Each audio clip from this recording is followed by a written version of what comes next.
मनःशांतीचा राजमार्ग. नमस्कार मित्रमैत्रिणींनो, ज्योतिष क्रिएशन या चॅनलवर तुमचे सर्वांचे स्वागत आहे. तर आज आपण मनःशांतीचा राजमार्ग या विषयावर सुंदर असा एक लेख पाहणार आहोत. तो तुम्ही ऐकावा किंवा वाचावा ही सर्वांना माझी नम्र विनंती आहे. आता आजकालच्या धावपळीच्या स्पर्धात्मक आणि तणावग्रस्त जीवनात प्रत्येक व्यक्ती एका गोष्टीच्या शोधात आहे आणि ती गोष्ट म्हणजे मनःशांती. पैसा, प्रतिष्ठा, सत्ता, संपत्ती आणि सुखसोयी मिळाल्या तरी मन अस्वस्थ असेल तर जीवनात आनंदाचा अनुभव येत नाही.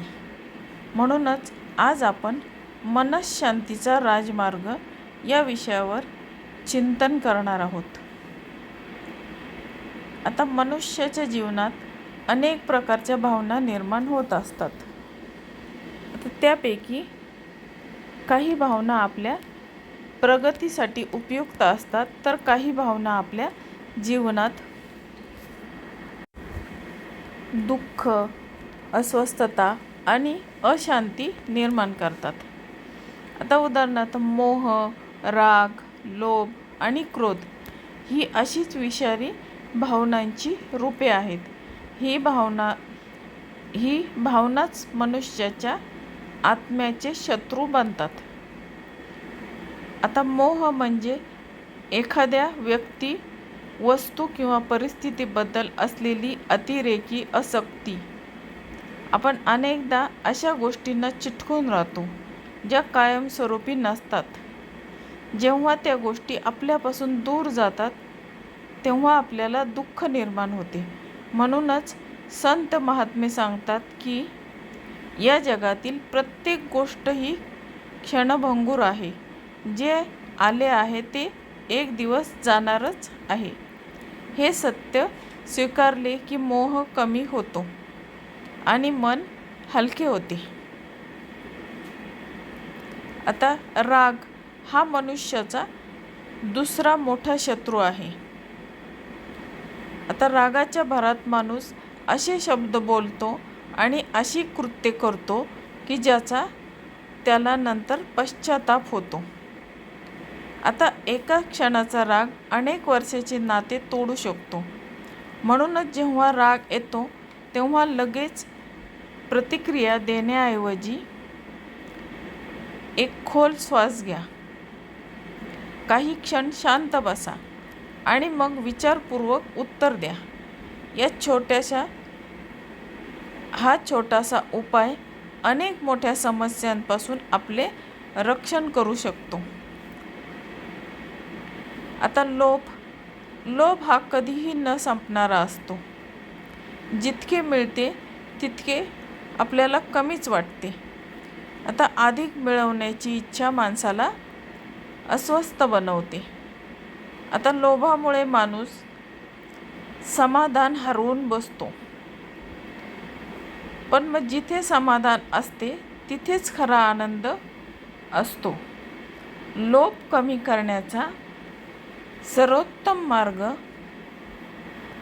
म्हणजे दान आणि सेवा. आता आपण आपल्या कमाईतील,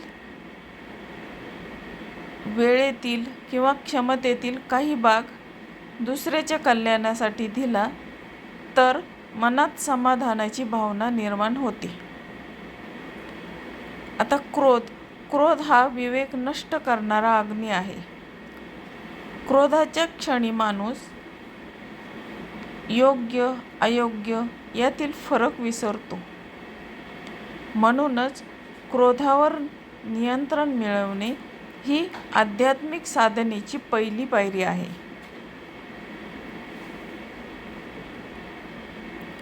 मित्रांनो, अनेकांना वाटते की अध्यात्म म्हणजे फक्त मंदिरात जाणे, पूजा करणे किंवा धार्मिक विधी करणे. पण मग खरे अध्यात्म यापेक्षा खूपच व्यापक आहे.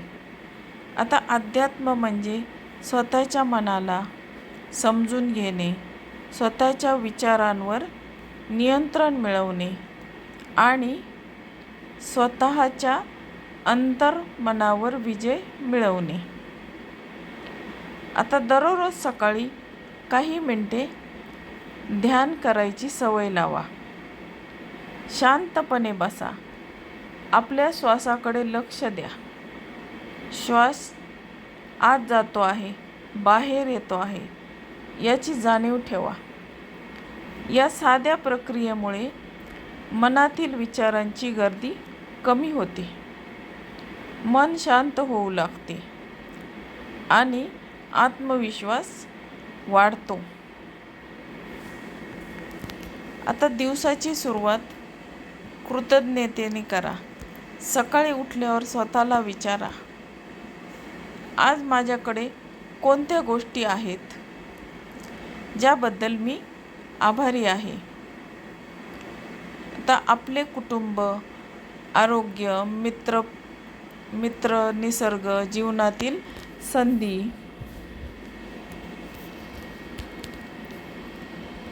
आता या सर्व गोष्टीसाठी कृतज्ञता व्यक्त केली की मनात सकारात्मक ऊर्जा निर्माण होते.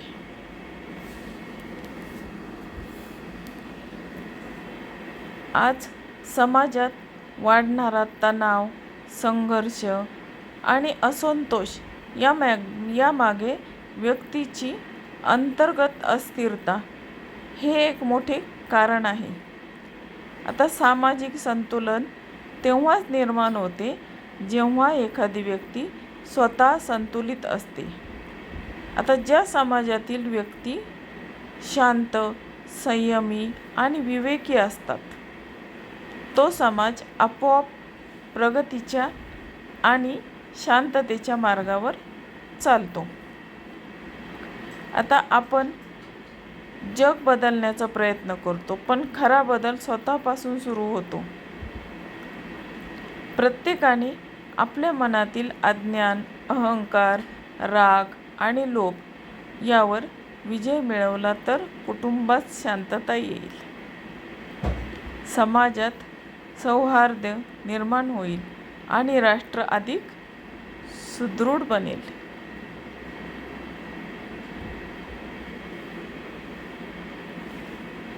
आता संत तुकाराम महाराज म्हणतात, मन करारे प्रसन्न. सर्व सिद्धीचे कारण प्रसन्न मन हेच सर्व यशाचे आणि सुखाचे मूळ आहे.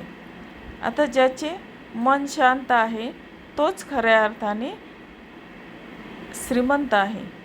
ज्याचे मन समाधानी आहे तोच खऱ्या अर्थाने सुखी आहे.